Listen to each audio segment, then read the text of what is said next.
Okay, so next I'm going to talk about Speak No Evil, and this is kind of like a double feature because there's Speak No Evil, the original from, I believe, either 2022 or 2023, and then we have the Hollywood remake of Speak No Evil that released this year in 2024. I believe it even just, in my country, it was on like a month ago. And I was happy and lucky enough to watch Speak No Evil, the original, first, and then I watched Speak No Evil, the remake. You guessed it.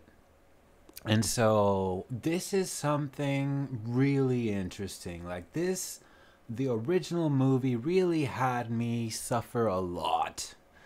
Um, Now, the original Speak No Evil, I think, is a Dutch production, or is it a?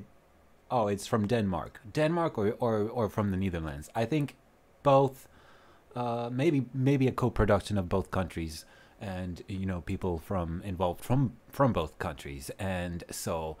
The movie starts off, I believe it was in Italy, where these two families meet each other. They kind of seem friendly enough. There are two kids involved. One what was it? One boy with one family and one girl on the other side of the family on with the other family. So both families both have one child, because I'm not saying this right. Excuse me. And so let me start off with the original. The original has some really, really disturbing scenes, and there's a tension that keeps getting worse. And I felt, particularly with the original, that it was mirroring things that I see in politics or in the world in general, because there are people who will break boundaries with you, people who will try to bully you a little bit, and then if they see that your reaction is that you let them, they will continue pushing, and it will get worse and worse and worse. And also, it was fascinating because the idea is so simple, right? It's just a bunch of people being friendly to each other, and one of these families, though, isn't that normal, and so there is a slight friendship that evolves. And it's not that kind of, they're not like, the chemistry isn't like best friends kind of vibes. It's kind of like, it's fine, right? And I'm not quite sure in which movie, if it was in the original or in the remake, but it seems like the wife of the Danish family is not too keen on the idea of meeting these people again. Like, it's kind of like, yeah, okay, so we had a nice chat, we had like lunch together, it's nice, but I don't see why we need to further keep on moving with this. Why wouldn't? Yeah, it seemed like that to me. Like, from the vibes, it was like, yeah, we're friendly to each other, but that doesn't mean that we love each other and that we're inseparable and that we're soulmates. Like, there is just a distinction, right? It's not, they're not best friends at the beginning, and so they're still friendly though. And the thing that really is, for me, a red flag is from the Polite family. I think the dad is called Björn or Björk. Let me just see. Speak No Evil original. Tell me about it.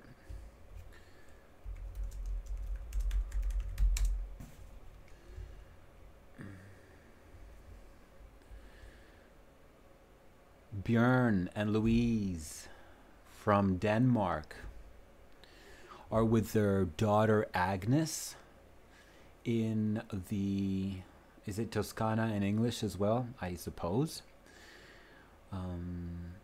So with the other family, the other families from the Netherlands in the original, and the family from the Netherlands are kind of like, well, I would say that they are charismatic and charming, and that's what kind of made this friendship kind of blossom. And then so, I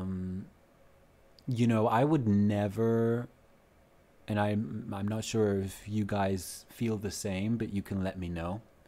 But I would never go to a foreign country to meet a family that that I barely know, and take my family with me and expose them to that. Now, obviously, you can say, well, maybe you watch too many horror movies and you don't have to be so skeptical about people you don't know. But here's the thing, I don't know the people, so why should I go to the Netherlands and go there, even if they're charming, even if they're nice? That's, people are charming, people are nice, and then maybe they kill you. I don't like, this is what I'm saying. This is like, maybe it's for some other people. Maybe they want to go on vacation with someone else. Do that. But for me, that would be maybe a bit too early, maybe a bit too fast paced in terms of a friendship, and it's just not me. Anyway, so what you kind of see with Björn and Louise, well, no, Louise not that much, but Björn is essentially the friendly guy, and we know, maybe you guys know, about certain structures and family, and Björn's character kind of deals with feeling lost in the world, and maybe he feels like he doesn't have purpose, and it is a realistic depiction of some of the struggles that us men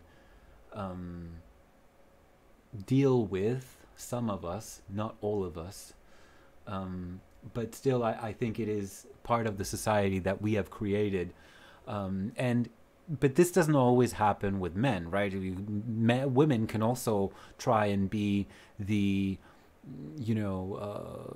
always friendly, always smiling, always kind of like, you're never gonna see them pissed off, because it would go against their personality, and their past events to kind of get really angry and say no, and set a boundary. So there's a lot of those elements in this movie where it's kind of someone trying to please the other family, the people pleasing element, right? And this is a trope in horror movies that I think, in this case of the original Speak No Evil, it kind of, it's like when they say in Scream that the blonde, full-breasted girl runs up the stairs instead of out the door while being chased by the killer. It is it is in this movie, it just felt like these people do not want to set a boundary with these folks from the Netherlands, right? So they get an invitation to visit them in the Netherlands, and so Björn and Louise, they're kind of having, is it Björn? Yeah, Björn and Louise, they're kind of having issues in their relationship, and so taking them or going to a different place and meeting some friends that they met in Italy is certainly going to help their relationship and change kind of the change of scenery that they might need. So they thought, okay, let's be open-minded, and that's great. Being open-minded, why not do that? And so they go there. They go and visit the nice and friendly family, and when they get there, the family starts trying to do that what I just described a few minutes ago, just breaking one boundary after another and making their guests feel more and more uncomfortable. And when I say that it seemed like I'm torn, because it is either the horror movie trope of the character not being very smart and entering into an area or in a situation that is potentially threatening to their safety and health. So that's what happens, and you see that, and you're saying, well, why are you not fighting back? Why are you not saying no? Why do you have to be so damn polite about everything these people do? We have scenes where Björn and Louise kind of do. I think they had an argument in one scene, and then they get back together, and they make up the make-up sex, and it seems like there's a window in their bedroom, and the creepy host just stands there watching them having sex. And I mean, Björn is just taking it. He's just having sex with his wife, and then he sees the guy staring at them through the window like a creep. It's just so weird to me. What is the matter with why are you not thinking logically? Why is he not seeing the red flags? Louise, at that point, was already fed up. And when she found her daughter sleeping with the other two parents in their bed, and one of them was butt naked, like, I think the original is more open with the nudity than the Hollywood remake. So it is something that I haven't really seen. Like, I haven't seen a naked guy with a woman, with a little girl. I mean, the girl was like maybe 12 or maybe younger. But the point was that the hosts of the Danish family, they are making them increasingly more and more uncomfortable. And so at this point, when Louise has to grab Agnes from the bed, she just understands, okay, this is way too weird. And the weird thing about Björn is he doesn't say, hey, darling, the guy was staring at us while we were fucking.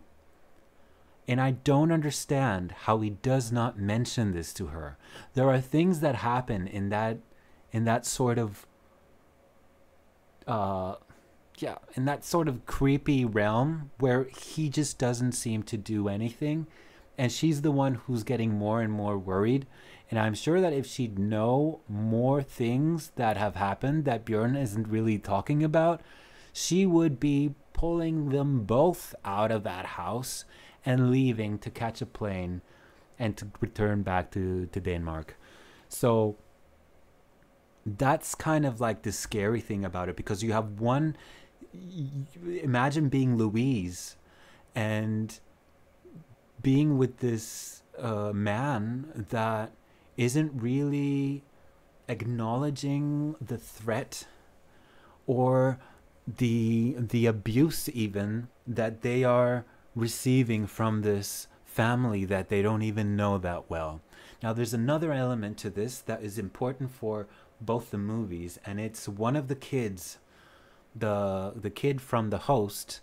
Not sure what his name is, but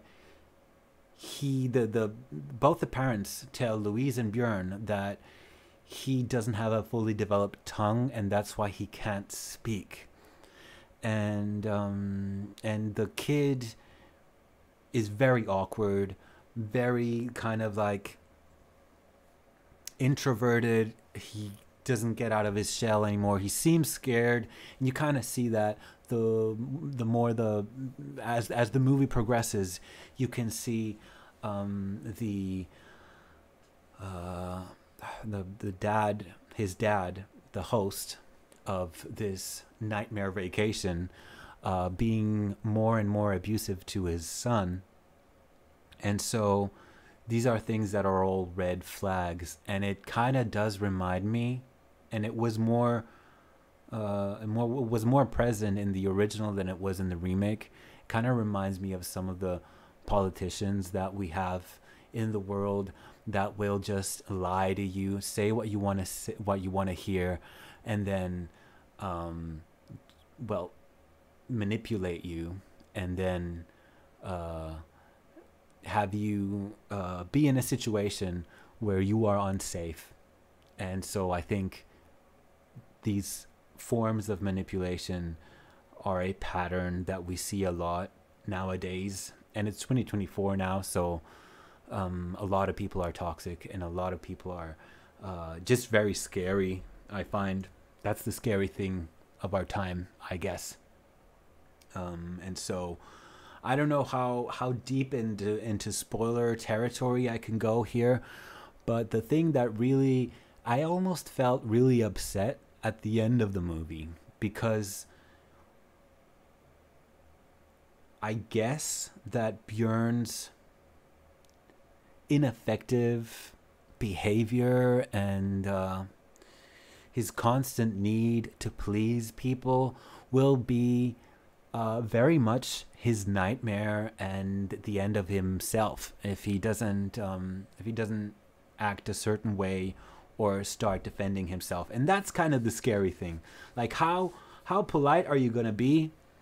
Are you going to really let people kill you even? Are you not going to fight back? That's weird. I thought it was kind of too unreal, right? I think as humans, as people who will do a lot, or creatures that will do a lot to try to survive and not just take it. And so maybe that's the thing that I didn't really like that much on the original. It just seemed like these characters that I was rooting for were just, they were just bending over and letting the host do whatever he wanted with them. And so, yeah. And then there was a violent scene at the very end. The entire, I don't know, what is it, the last 5 minutes or the last 15 minutes of the movie were just the most unpleasant 15 minutes I have seen in a long time. I believe I was sweating at the end of that movie. And this is where I can start talking about Speak No Evil, the remake.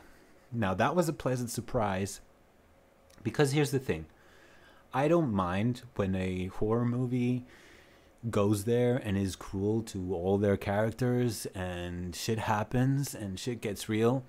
I don't mind that, but I do have one thing that kind of bothers me when I watch a movie, and that's kind of, I am rooting, usually I root for the characters for 90 minutes at best. And what I want to see is quite often, I like it when the good guys win, because that's not something that happens a lot in the world. The good guys don't always win. They actually lose quite often. So the American remake makes things a little bit different. Agnes is still called Agnes. I'm not sure what the characters are called, but it's a bit different, because I think, what was it? It's like a mixed couple. The guests later. So Björn and Louise are now replaced by their either British counterparts or American counterparts, and the hosts, who are a bit psychotic. I'm not sure if they are supposed to be Dutch in the remake. Or maybe they're American. I don't remember that detail, but I don't think that's that's of that much importance. However, I do feel like the remake is kind of like the same like the original, but kind of in a different universe, if you will. The characters in the remake, for me, act more like actual people, and the characters in the original feel like they are NPCs that don't mind whatever is happening. So the fact that the characters were acting in a more smarter manner, and they were kind of like, yeah, they're not dumb. This is not 28 weeks later where every character makes a dumb decision in order for this movie to progress. This was a bit different, and this was, I liked it because it was rather difficult. No, sorry, it was rather different from the original, and it was less dark. And I don't think that's a bad thing. I think I enjoyed both movies, but the movie that I would like to rewatch next would be the remake because it's fun. The characters know how to kick some ass, and the kid playing the kid without the tongue is fantastic in this movie.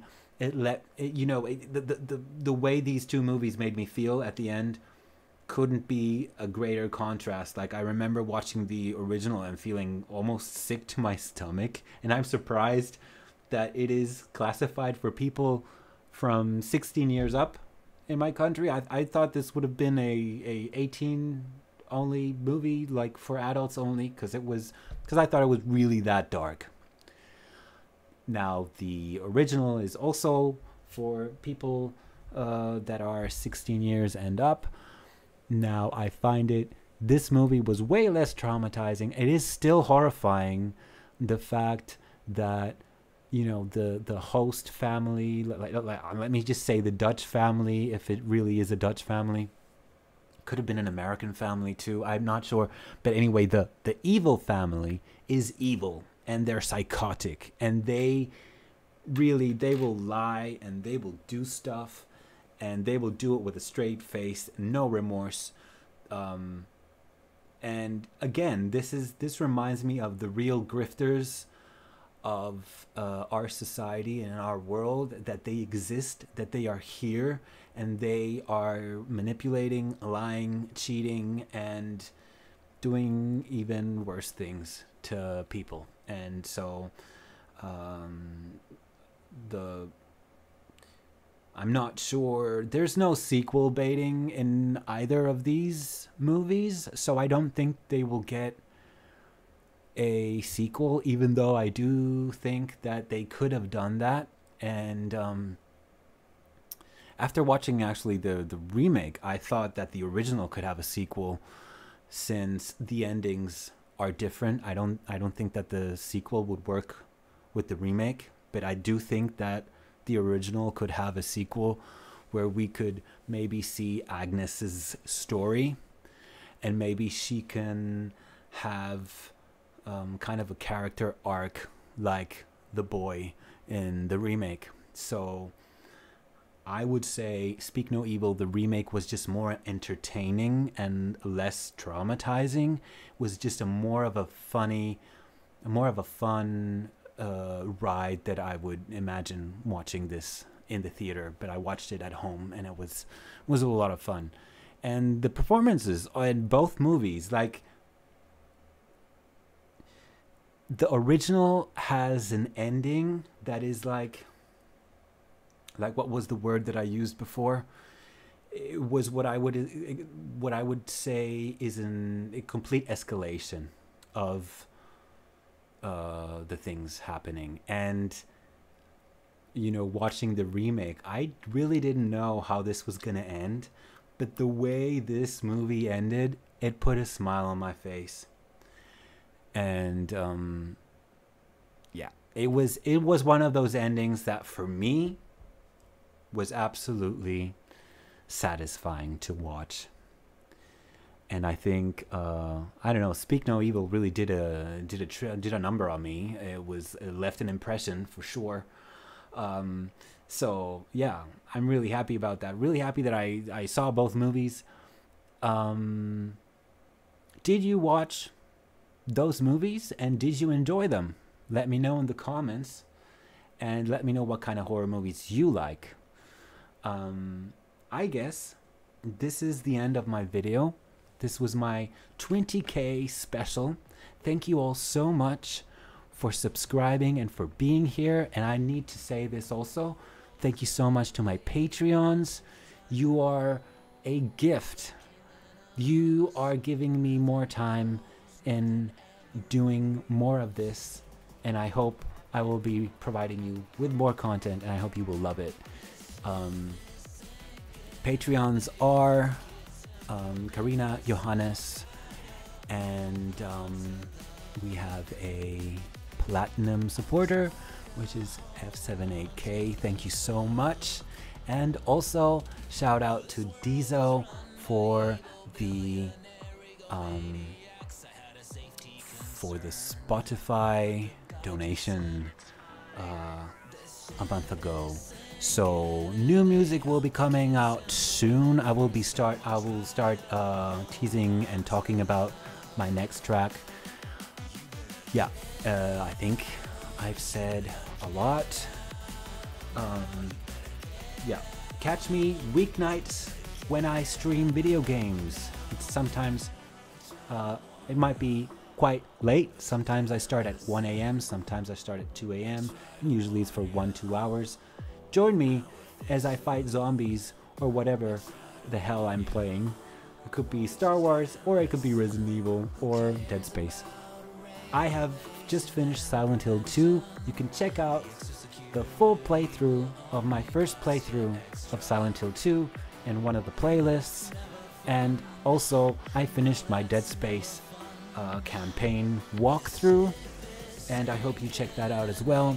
With all that being said, I'm gonna wish you all a fantastic weekend. Goodbye, everyone.